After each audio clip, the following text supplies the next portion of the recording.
Welcome back to another episode of Dentistry's Growing with Grace podcast. Join Grace and her guest of the week as they discuss lessons learned in the industry and explore unique insights into ethical growth. Hello and welcome back to Dentistry's Growing with Grace. I'm very excited to have my friend Brian Hanks with me today. Brian, thank you for joining me. Grace, it's an absolute pleasure to be here. You run an amazing podcast and your guests and listeners are well served listening to you. So thanks for letting me be a part of it. Oh, thank you. Tell us about you and your business and give us a little bit of information so that we can trust everything you're about to share. Yeah, no problem. I'll try to do it in a consolidated way, but I'm the guy you call when you're buying a dental practice and you want some competent help and someone in your corner. Okay, so I'm an accountant by trade. And in my company, what we do is we only help dentists. And we only help buyers, and we only help through the transition process. So I got into doing what I'm doing through financial planning and tax returns and trained accountants. And when I was the junior guy at a couple dental CPA firms, I got all the associate dentists who were buying their practices. I helped them kind of informally through, this major career step, like probably the biggest decision, certainly in their career life. It's right up there with, do I get married? Should I have kids? Where should I live? Right? Do I buy a practice? And is this the right one? Is such a big question. And I noticed that there were people kind of tangentially helping the buyer, like the broker's kind of helping the buyer, but the broker works for the seller. And the bankers are kind of working for the buyers, but the bankers just want to get paid back. They're not necessarily invested in the long-term success. And the lawyers are there and they're there to protect and they do a good job, but they're not strategically helping the buyers. And they noticed that there was no one out there doing it. So that's what I do. And I've been doing it for about 10 years. We've helped, we're closing in on, we're just a few practices short of 1,000 transitions we've helped with. And so that's my credibility. And I know a lot about the dental transitions world and got a team now, and it's a fun place to be. Well, I love it. And you're one of the few people in the dental space that are putting out content on social media. So I enjoy seeing your content and I think it's great. And I appreciate you being here. So I'm going to jump right in to grilling you with some of these questions. So if a practice owner is selling their business in the near future, why not just save money on marketing? Why not just try to pull back on expenses and hold back? Because you're going to be leaving soon anyways. Right. Cash in. Yeah. You have built this amazing career. Why not go cheap on why not just advertising too? Let's not pay the accountant. Let's do our own payroll. Let's go cheap on the amalgam, and Shine will be sad and Benco will be kind of unhappy that we're going with cheapy stuff, but the patients don't care, and I'm not going to see them again anyway, right? I mean, and Grace, let's you and I be honest. That's exactly what most sellers do. Okay, so your question is, why not do this? Well, that's what everybody's doing. So the reason the reason they're doing it is, like you said, they're ready to cash in on their career. And so let's not be too judgmental, you and I, about that mentality, because if you and I were in those dentists' shoes, we might be doing the same thing. Let me give you an alternate way to think about it though. Okay. So if you're selling a dental practice, you're in your 50s, 60s, maybe 70s. There's quite a few 70-year-old dental sellers out there that I've seen.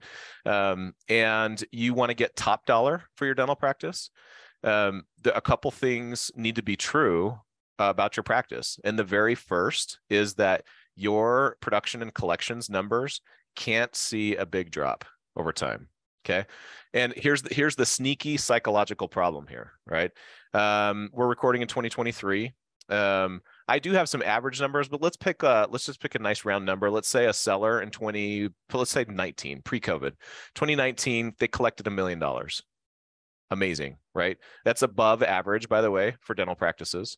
And that seller, they got through COVID, they survived, they kind of did the things, and their collections have come back up and all of that.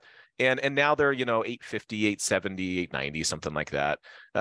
Guess what that seller has in their mind as the high watermark of their dental practice? Like the most that seller ever collected was $1 million, right? So in their head, I have $1 million practice and I'm ready to sell it. Well, guess what? On paper, you don't.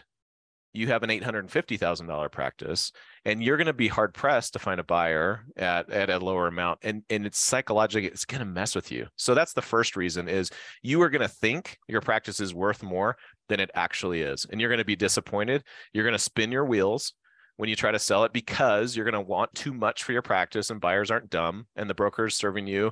You might find a broker that bites, but there's a whole psychological game on the broker side too.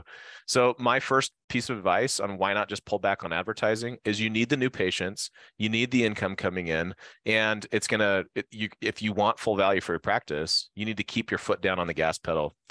Not to mention the fact that if your collections do drop to 850, et cetera, there's some income you've lost over those last few years. So this mentality of, I'm going to take my foot off the gas, it ends up hurting sellers more than it helps them, even though, like you and I are going to be honest about it, it feels very natural to do. And it does. And it happens all the time. And it's pretty common. And I get a lot of people calling me, well, the seller didn't do any marketing. The seller wasn't doing anything. And then the new patient numbers were really dwindling. So and it's great for a buyer. I mean, it's great. I mean, the buyer, right. I see a lot of opportunity there. If you see a practice that just kind of like dropped, you might have a lot of people you could still reactivate. You could still see some opportunity there. So, but it does lead to a disappointing situation when you just take your foot off the gas, as you said. Something else to think about here is, you might just be done. You might just be done. It might be time for you to sell. And you have to like look at yourself in the mirror, have a moment and say, do I have it left in me to ramp things up over the next 3 years before I sell? Or am I done? Am I just done with this? And if you're just done, finish on top. Like, don't let it, this is my advice anyways, don't let it fizzle out and then go to sell in a few years. Either build it up and push down on the gas, or let it go. Yep. That's what I would say. I think there are situations where dentists are financially unprepared or unable to retire, but the vast majority, it's a psychological game. They're not ready to retire away from. It's their identity, it's their purpose, it's lots of things, right? It's a routine in your day, it's somewhere to go, it's credibility, it's lots of things. So if you, I mean, you're right. So let me just say differently what you just said. A canary in the coal mine that you might be done is that you want to stop, like, you don't want to pay Grace. her bill came and you're like, oh, do I have to do this again? Not because Grace isn't awesome and the advertising isn't totally worth it. It's just like, oh, do I need new patients, right? And so the canary in the coal mine maybe is your advertising budget. Yeah, could be. It could be. And I mean, every situation is unique. That's what I really liked about your message, that on some of the stuff I've seen on your social media, is that you don't take a one size fits all approach. Right. And I see too many advisors on social media going if then situations. And it's like, there are all of these extraneous factors that play into it, your health, your mindset. But like you said, it is largely a psychological game. And I even had someone who already sold his practice call me to redo his website before the transaction. It had nothing to do with the dollar amount. It was purely emotional. It was purely, I don't want this to be the last impression I make on the industry is this website. I was like, are you sure? Because your feelings are going to change in like 2 weeks. You're going to be like on vacation and you're not going to care anymore. And he was like, no, I'm sure I want to do it. And sure enough, 2 weeks later, ethical, Grace, you should have sold the premium package. I should have sold the most expensive thing. No, I'm just kidding. All right. So my next question for you is, how much are practices selling for right now? And how can, if I'm a dentist selling my practice, how can I get top dollar? Okay. So I'll give you the metric everybody knows, and I'll tell you the actual numbers, and I'll even give you some specialties. Okay. And then right after I'm done giving you these numbers, I'm going to tell you they're bogus, they're meaningless, and to ignore the answer I just gave you. Okay. Perfect. So I'm prepping you. And here's what's going to happen. Everybody's going to hear the number. They're going to forget the second thing that I said, and they're only going to remember the number. But everybody wants the number, so I'll give them the number. Okay. Give us the wrong number. The wrong number to think, and the wrong way to think about it is as a percentage of collections. Okay. So I used my $1 million practice. Everybody has in their head this metric of what do practices sell for as a percentage of, and let's just use last year's collections. By the way, most certified valuation experts, people that value practices for a living, we use a 3-year weighted average for collections, but that's beside the point. Let's just use the $1 million number. The average dental practice in the US today, using 2022 data, so it's a few months old, but it's pretty recent, is selling for 82.1%. Okay. 82.1% is the number, but here's the, and by the way, that's an average of all specialties nationwide. Okay. Rural, urban, GPs, specialists, that's the overall aggregate number. And by the way, that's just my data. That is not, I don't have this peer reviewed, published somewhere in a scientific journal. This is just my transactions and some data that I've cobbled together from brokers who were kind enough to share some data with me. And people are going to get really excited because that doctor that in 2019 thought that their practice was worth, it actually did collect $1 million. They're going to say 82.1. Okay, so that means I should get $821,000 for my practice. And here's the rub, okay, is it has nothing to do with not literally nothing, but almost nothing to do with collections. It has almost everything to do with your profit margins, okay?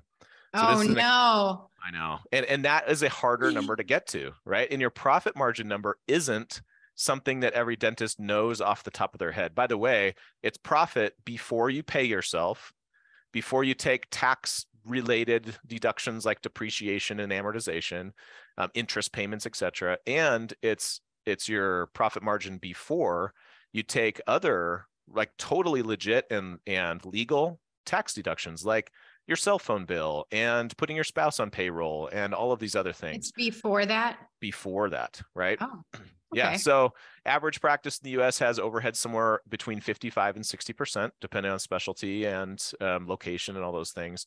So that $1 million practice should at least be bringing home $400,000 in profit to that dentist. And the prices are based on that $400,000 number. Okay. So GP practices tend to sell for a little bit less than 82.1. Specialty practices, with the exceptions of sometimes endo, sometimes oral surgery is tricky, but it can be more, can be less, and pedo, ortho sell for a little bit more, GP a little bit less. So those are some stats, and I've told you why it doesn't matter, because it actually all comes down to profit. And that being said, everybody's going to remember the 82.1, and that's okay. Just know that a couple things have happened in the last few years. In 1985, 1995, even 2005, that number was a relatively good indicator of the value of your practice. Here in 2023, smaller practices, and I don't mean operatories, I mean collections. So if you're collecting 400, 500, 600,000, you're a little bit below the average, which is great, no problem. There's no judgment about that.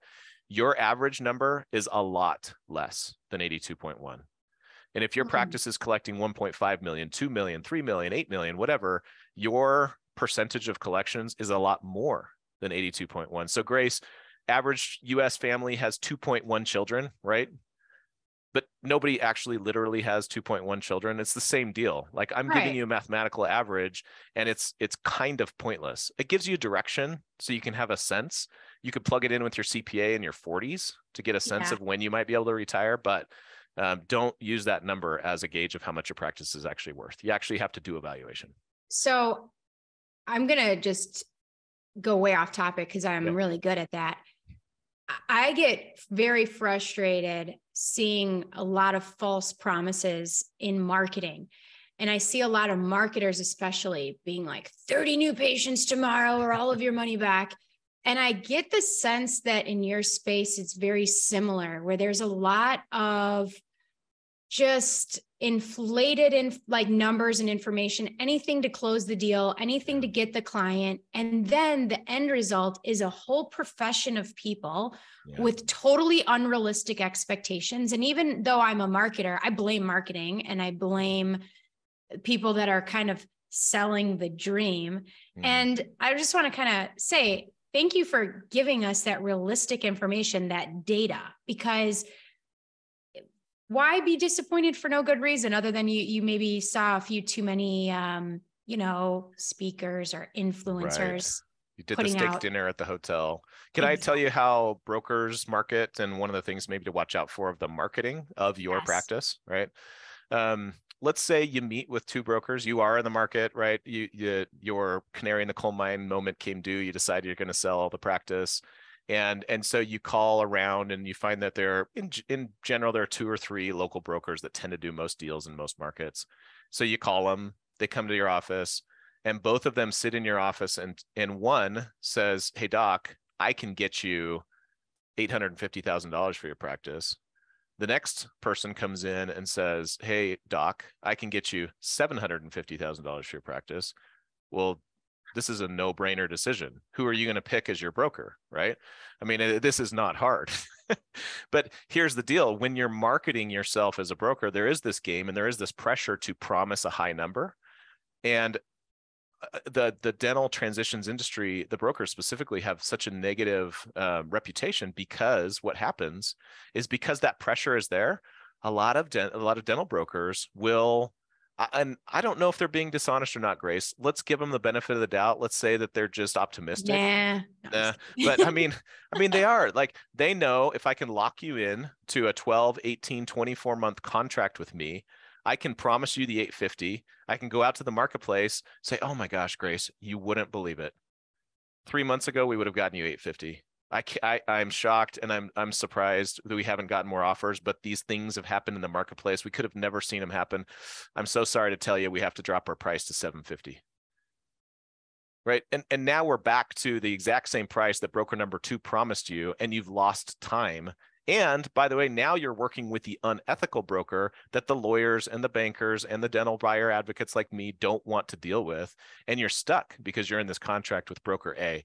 So just something to be aware of, the marketing of the selling of dental practices. it's exactly the same in marketing. Like, I can say, in your market, your level of competition, $2,000 in ad spend is going to get you X amount of patients. And the next salesperson is just going to double, triple, pull whatever number out of the tree they can get. And then as soon as you sign on that annual or sometimes 2-year contract, which is totally unnecessary, that's it. It doesn't matter if they get your results or not. You're locked in. And so I'm so glad we're talking about this. People need to be aware of this. Like, get realistic numbers, talk to people, and then make decisions. My dad used to always tell me as a kid, if it seems too good to be true, it probably is. And you kind of have to have that, my dad's voice in your head. I love it. I'm going to have your dad's voice in my head now. This is good. Yeah. So, how do I know if I need a broker? And how should I choose a good one? Okay. Yeah. And that is kind of the next natural question. You probably need a broker if you don't have a buyer in mind. Okay. That's probably the litmus test. And it seems like about half the sellers in the country, around that, maybe 40 to 50%, it could be a little bit less than half, just don't have a buyer identified. They don't have a ready pipeline. They don't have an existing associate in the practice. They haven't been going to study clubs. They haven't been going to the dental conferences. They don't know the recent grads and the associates that are chomping at the bit to buy good practices. That's usually the dentist who needs a broker. And here's the good news is the broker is going to provide a ton of value for you. A good broker out there, they're going to charge you probably 8 to 10% of the purchase price. You can go a little bit cheaper in some markets. I wouldn't recommend it.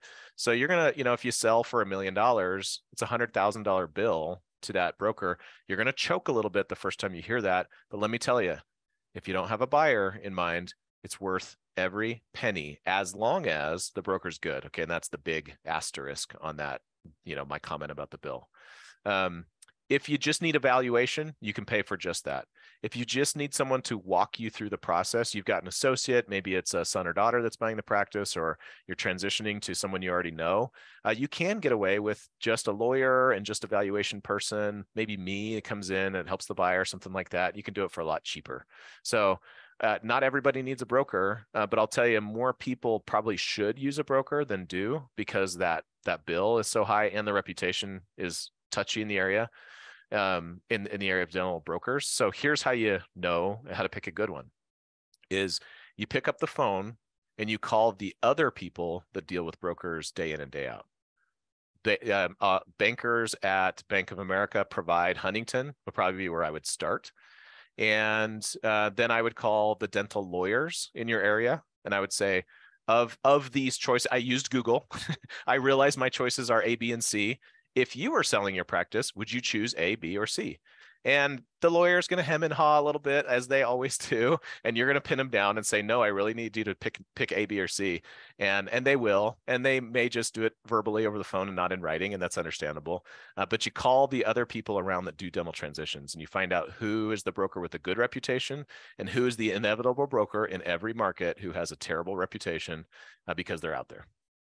I like that, but I also worry that it's like there's these kickbacks and these incentives and these I don't trust dental relationships at all, because I see these clicks of people and I know money. There is money that changes hands. Yep. There's money.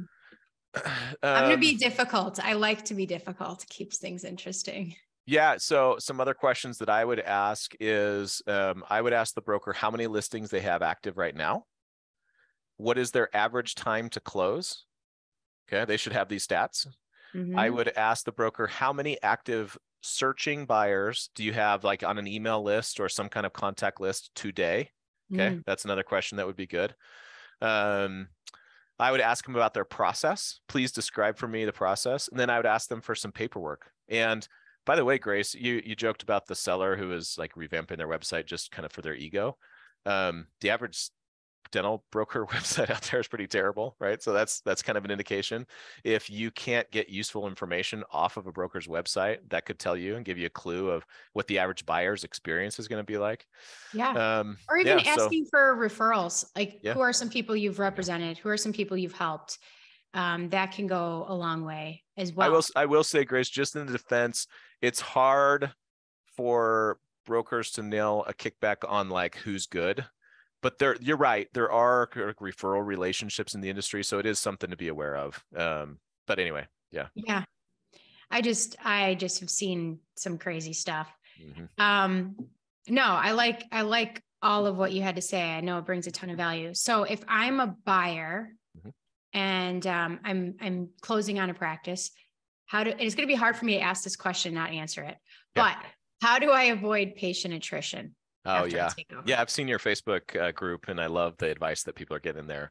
How do you avoid patient attrition? Okay, well, the first thing to know is just take a deep breath and realize that, again, according to the Brian Hanks Dental Buyer Advocates informal study of several hundred now dental practices, but this isn't peer-reviewed data, that the average patient attrition in transitions that our team is involved in is actually a negative number, meaning there isn't actually net patient attrition, meaning that the average buyer that comes into the practice is young, energetic, excited to go work with Grace and get some actual marketing done, excited to revamp the website, excited to get the team going on Google reviews, et cetera, right? And so they will see net new patients relative to the seller, according to my data. Now, that's not always true. So let's talk about the situations you need to be a little bit more careful in. Maybe a specialist that's highly, dependent on referrals, and maybe a doctor that was doing a lot of specialty casework, or really focused on cosmetics, et cetera. And it was the face of the doctor that was the practice. So the number one thing to do is focus on great relationships with your staff. Okay, make sure the staff is dialed in. They believe in you, and they're saying nice things about you behind your back and on the phone. Number two is don't sweat the inevitable. I'm going to say it's usually between 6 and 10 patients that are very vocal that the seller left and that you're there. Remember, there is a patient base of hopefully 1,200 to 2,000 or somewhere around that number of active patients. And yeah, there's like 6 of them that are really loud that the old doctor left and they loved her, and you're there and they're disappointed. But it's 6 of 1,800, and the math works in your favor here. So just remember that that's going to happen. And then the third thing to do is focus on just making sure that the actual experience of that patient showing up to that dental practice is at least as good as, which is never hard to do, and hopefully a little bit better than the seller, so that the website looks nice and clean, the office got a fresh coat of paint, there's no confusion with billing, et cetera, right? So just make that client experience at least as good as the sellers, and you are golden for all but those 6 to 10 patients. I agree completely. I don't even think it would hurt to observe the selling doctor and how they do things for a little bit. If you have that opportunity, it could be something as simple as they always spend the first 3 minutes just catching up and saying hello. And it could be a very subtle thing that they do that you could pick up on and maintain that goes a long way. And to add to this, I would also say, pick up the phone, call and introduce yourself to patients. I love it. Write your own story, your own narrative. I see so many transition letters that are just very weak, very weak. They're like, oh, Dr. So-and-so was so great. He built this amazing reputation and and it's so with a bittersweet experience that he's finally retiring. He's going to travel the world and And then there's like two sentences. By the way, the new doctor is so excited to meet you. And it's like, what? So we need to flip that. We need to make the letter more buyer focused and still honor the selling doctor. But it needs to be a strategic marketing letter, not an announcement. It's so true. I think it's on Dental Economics. If you go search terrible letter to patients, my name will come up with an article that has little red arrows and pictures saying exactly what you just said, saying this isn't a Navy captain retiring and standing on the bridge of the deck of the ship with 1,800 active patients saluting, saying, "We love you, doctor." I mean, the vast majority of patients, they just want good dental care. They're sad to see you go, and they're excited for the new person. I mean, they're a part of that, and they might have a personal connection with that doctor. But what is the goal of the letter? The goal is not to send off the doctor and the patients with the doctor. The goal is to retain. And so we have to flip the focus. Okay. My last question for you. How much do accountants see practices typically spend on marketing? So it's always too low is the quick answer. Okay. So it's kind of hilarious how many patients show up in dental offices with how little gets spent on marketing. But according to the numbers, and this is me and my team internally, this is how we kind of judge a practice. And I'll give it as a percentage of collections. The most common number we see is anywhere between 0 and 1% of collections spent on what the bookkeeper designates as advertising, which could be lots of different things, right? But $1 million practice, 1%. It is not a big number, less than 10 grand in most cases. Okay. Anything between 1 and 3%. And I immediately in my mind as an accountant, I think to myself, okay, someone is actually trying. Whether or not they're trying effectively, whether or not it's working, whether or not, the buyer could do better is a totally separate set of questions. But 1 to 3% of collections. And I think to myself, all right, someone is actually paying attention to advertising in this practice. Anything above like 3, 4, 5+%. And I know that this practice is highly focused on growth. They're focused on new patients. And chances are, and this isn't a perfect correlation because people can and do waste a lot of money in advertising, but most often I see those practices are just rocking and rolling in all the different areas. That's not a perfect rule, but anything where a practice is spending 4, 5, 6% of collections on advertising, they're doing everything else well. They have procedures, they have employee handbooks, they have QR codes at the front to get great Google reviews. Their office looks amazing. They have the latest and greatest equipment. So again, this is very, very distilled down to just a number on a tax return for me. But that number kind of sits up and tells me a story. And then we call people like you, Grace, and we say, hey, can you take a look at this advertising budget that they're spending and give us a quick assessment? Is it good? Thumbs up, thumbs down? Where could the buyer do better? Awesome. Yeah. Yeah. I spoke to someone today who's, he's invested with 2 different marketing agencies. Neither could get him anything. And I'm like, uh-oh, here we go. So I'm like, so how much were you spending? How much were you putting in your ad spend? And he's like, well, they told me like I could get by with like $500. And I was like, he's in a super high competition market. I'm like, you're not even in the game. You're like you're in the bleachers. You're not even up to bat. You're not even getting a shot here. And he was obviously uncomfortable with investing what he needed to invest to get what he needs to get. But you end up having these chicken and egg conversations a lot where, oh, I don't have the cash flow to put in. Well, then, okay. So it's tough. The analogy that tends to work for the buyers, at least, is, hey, how much would it be worth to you to have an assistant that sticks with you for 10 years that you're not constantly replacing? oh man, that would be amazing. They'd be great. They could be trained. They would know my habits and everything. Okay, great. Well, guess what? You're gonna have to pay them a little bit more. Okay, yeah, I can do that, right? And it's the same mentality of a little bit of investment will actually turn out better for you in the long run. The same is true of advertising. Again, if it's done well, you got to. If it's done well. Well. Oh, of course. Of course. Well, I think you're a wealth of knowledge. Thank you for joining me. Where can our audience find you if they're interested in learning more about what you do or working with you? I'll mention 3 resources. The website is dentalbuyeradvocates.com. So Dental Buyer Advocates. There is a book for sale on Amazon. Again, I'm an accountant, so forgive me the title, Grace. You're an advertising person, but the title of the book is How to Buy a Dental Practice. Pretty boring. I love it. And then I do have a free podcast where there are no ads. It's just all value add. So if you're listening to this podcast, go search for Practice Purchased, and you can learn more about buying a dental practice. And sellers would be well served to listen to that too. I love it. Well, thank you so much for being here with me today, Brian, and for all of the great information. For our listeners and viewers, follow our podcast, our Facebook group, Dentistry is Growing with Grace. And if you would like information on your marketing or to take advantage of a complimentary marketing planning session, you can visit identitydental.com, and we will see you next time.